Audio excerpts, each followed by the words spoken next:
Ya, analisa santuy kembali mengudara bersama gua Felix, dan kali ini gua mau nge-review beberapa match yang udah gua tonton.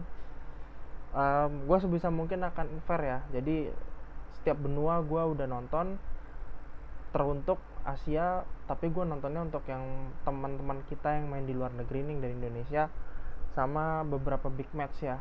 Tapi untuk itu sedikitnya nih, mungkin ada dua match yang paling big match nih, tapi itu gue nggak akan bahas banyak karena pasti bakal ada yang bahas tuh. Ya kayak ya Coach Justin lah, Bung Binder lah yang akan bahas, atau nanti ada platform lain yang mungkin bakal ngebahas bahkan Bung West sekalipun. Oke, langsung aja deh kita ke yang big match dulu aja. Big match itu ada derby Manchester dan juga tadi Napoli Milan baru selesai, dan ini video langsung di up, gua up nanti sore ya, pulang kerja lah, sekitar jam pulang kerja gua bakal ready. Nah, untuk derby Manchester, kalau gue pribadi ngeliat pertandingannya ya, gue melihat betapa eksplosifnya Kevin De Bruyne.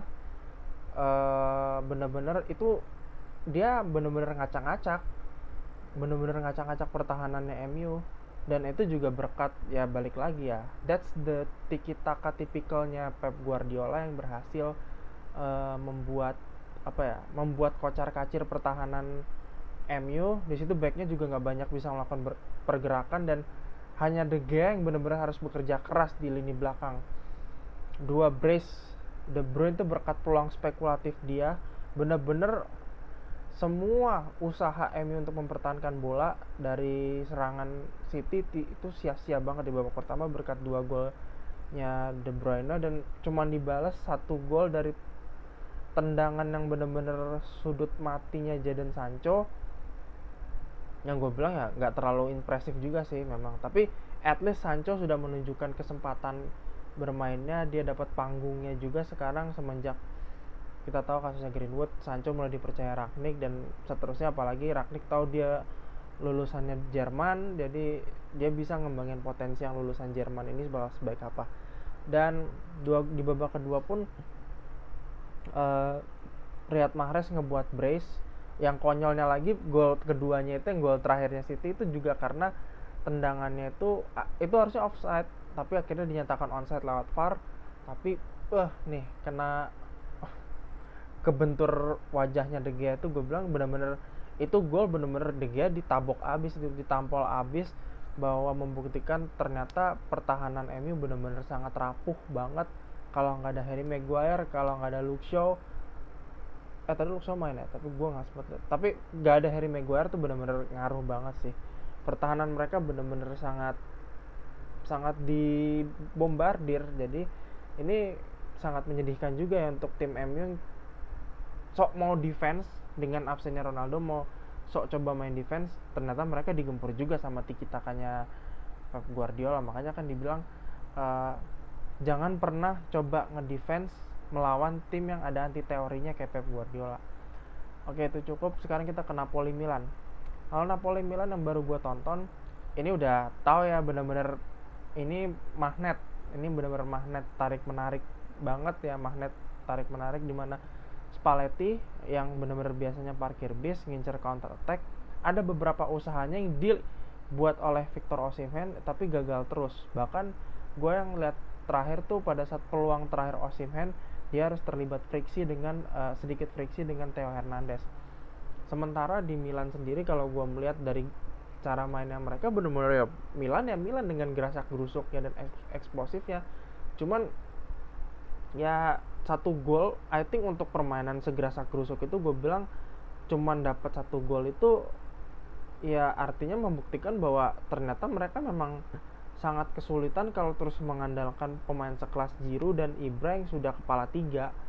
Ya makanya itu gue bilang sangat disayangkan Milan belum bisa mendapatkan striker muda berkualitas untuk ini. Tapi dengan kemenangan ini, Milan sudah berhasil meraih posisi Kapolista, mempertahankan posisi Kapolista. Ya mungkin mereka akan sedikit dikejar ya, bakal dikejar sama Inter dan Napoli di garis terdepannya, dan bahkan Juve udah bisa ngejar juga nih karena posisi poinnya juga udah mulai tipis juga di peringkat 4. Nah, lanjut. Nah, dua match ini agak sedikit panjang, jadi ada Bayern Munchen lawan Bayer Leverkusen. Sedikit trivia nih untuk dua ini. Kalian harus membedakan ya Bayern dan Bayer. Bayern itu sebenarnya kata serapan bahasa Inggris dari Bavaria. Itu wilayah paling selatan di Jerman, tempatnya kota Munchen. Lalu Bayer itu kalau tahu Tonikum Bayer, yaitu Tonikum Bayer itu perusahaan farmasi, karena Bayer Leverkusen yang di wilayah Leverkusen di Westphalia itu memang klub itu didirikan oleh orang-orang yang bekerja di pabrikan perusahaan farmasi Bayer. Makanya mereka juga nggak dapat pengaruh dari aturan 50+1 karena memang sudah lebih dari 20 tahun dipegang sama perusahaan farmasi. Lanjut. Oke, untuk pertandingan ini gue harus akuin counter attack-nya Leverkusen itu cukup kuat, cukup eksplosif. Bahkan gue bilang beberapa kali tuh sisi pertahanan Bayern Munchen dibikin keteteran. Bahkan gue ngobrol di grup komunitas tuh, gue sempat bilang Sven Ulreich sampai kapan pun kalau ngandelin dia ya siap-siap aja pertahanan Bayern Munchen akan makin dikocar-kacir kalau Sven Ulreich yang masih jadi kipernya. Dan memang gue menyayangkan Alexander Nubel yang harus dipinjam ke Monaco di saat Neuer cedera sampai Mei, dan posisi jadi timnas juga semakin meragukan ya apakah bisa tampil tepat waktu, walaupun Piala Dunia masih di November ya, tapi kita lihat apakah masih fit sampai awal musim depan. Nah, untuk Bayern Munchen sendiri, mereka dapat gol dari si pemain yang sering dianggap tiang listrik nih, Niklas Sule. Bukan Sule, bacanya Sule. Ini agak berarti menunjukkan bahwa ternyata seorang Lewandowski pun agak sedikit keteteran ketika menghadapi pertahanan Leverkusen yang cukup kuat juga. Dan beruntung juga sih benar-benar apa yang dilakukan Gerardo Soane bisa membuat pertahanan berlapis bagi Bayer Leverkusen sehingga mereka benar-benar sulit dibobol. Itu yang buat gue cukup impresif sih ngeliat pertandingan kemarin Munchen sama Leverkusen. Gue cukup salut tim sekelas Leverkusen yang juga di posisi 4 besar ini bisa memberi perlawanan ke Bayern Munchen, dan buat Munchen musim ini mulai nggak tenang karena sewaktu-waktu bisa disusul sama Dortmund. Nah, lanjut kita ke duel Marseille Monaco. Ini duel dari dua klub dari kota pesisir laut. Tapi bedanya adalah kalau Marseille, trivia sedikit ya, Marseille itu kan kota dari pelabuhan yang isinya orang-orang yang kerja sebagai buruh pelabuhan. Sementara itu kalau Monaco yang kita tahu itu Vegasnya Eropa, yang dimana di pesisir lautnya itu selalu banyak yacht atau kapal pesiar bersandar. Jadi benar-benar tempatnya para sultan untuk berjudi atau mencari hiburan di Eropa, di salah satu wilayah di Eropa. Nah, kita tadi review udah, kita lanjut ke matchnya. Kalau gue pribadi sih gue cukup happy ya Philipp Clement bisa memasang duet Wissam Ben Yedder dan juga Kevin Volland di pertandingan ini. Ini udah lama gue tunggu-tunggu nih, tapi memang agak disayangkan Ben Yedder dan Volland tidak menunjukkan peran yang signifikan sama sekali sebagai duet striker, karena golnya juga berasal dari Gelson Martins, dan itu pun memanfaatkan kecerobohan dari kipernya Marseille. Memanfaatkan kecerobohan kiper Marseille dan pertahanan mereka.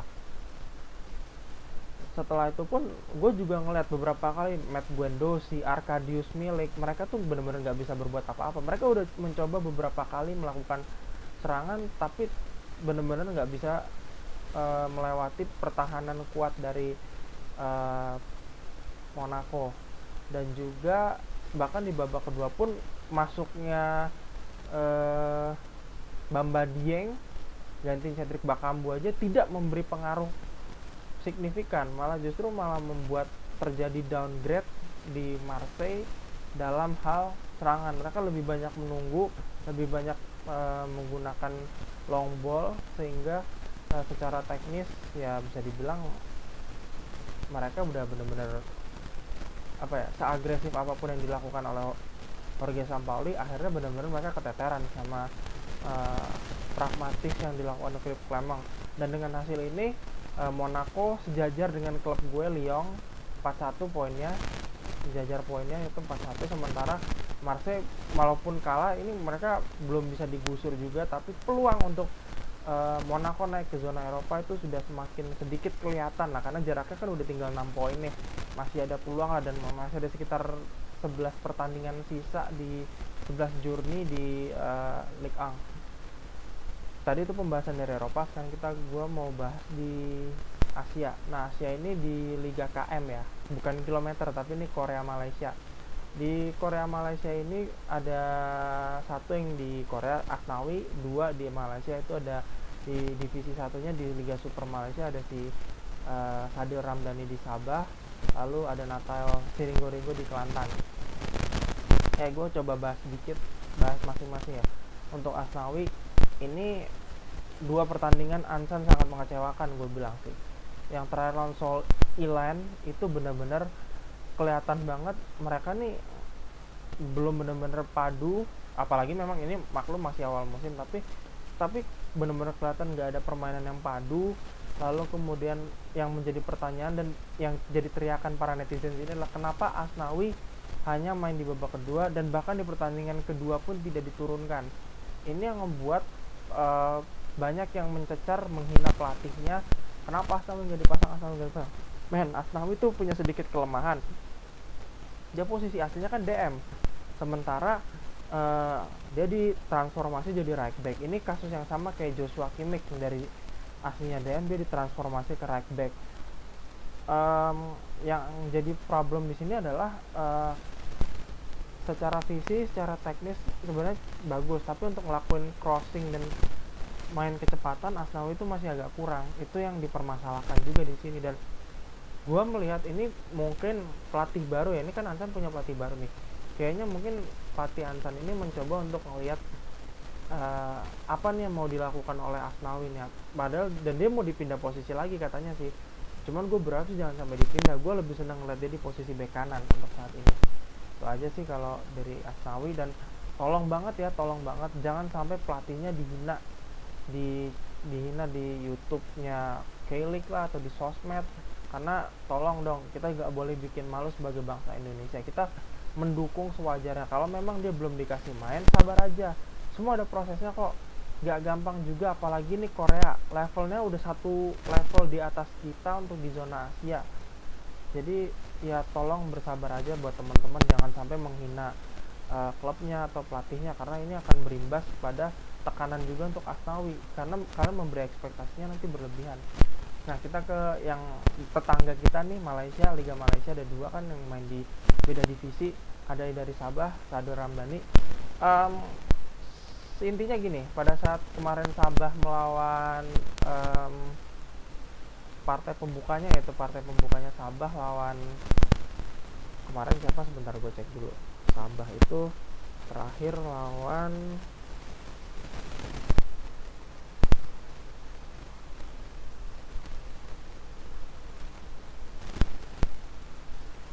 Negeri 9 FC. Kalau dari segi permainan jujur bisa dibilang gue denger banget dari komentator play by play-nya bahwa dia udah beberapa kali nyebut Sadil setiap ada peluang, dan itu membuktikan bahwa Sadil Ramdhani menjadi hyper carry bagi tim sekelas Sabah, dan menurut gue ini sungguh memalukan juga untuk tim sekelas Sabah. Sabah digendong sama pemain tetangga sebelahnya, yaitu Indonesia, yaitu Sadil Ramdhani, sementara punya striker asal Brazil yaitu Neto pun nggak bisa berbuat apa-apa. Dia memang butuh supply dari pemain seperti Sadil, dan sayangnya memang Sadil juga nggak bisa berbuat banyak, karena di pertandingan kemarin Sadil tuh harus mau nggak mau bergerak lebih keras, bekerja lebih keras untuk timnya ketimbang pemain lainnya. Itu yang bikin gua kecewa sih, maksudnya gak ada support sehingga Sadil benar-benar tertekan dan bekerja keras lebih besar daripada para pemain lainnya.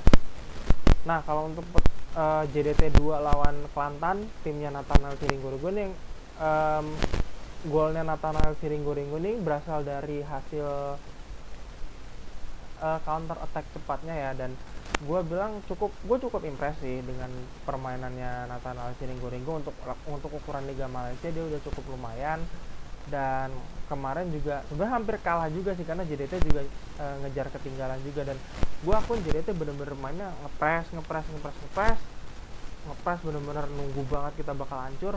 tapi akhirnya kita berhasil ngebalas nih Kelantan dengan gol serangan cepat balik di last minute, golnya pun di last minute. Dan ya yang gue bersyukur ya paling tidak ada satu kemenangan yang bisa dipetik dari para pemain yang main di Liga Asia ini, di Liga KM Korea dan Malaysia.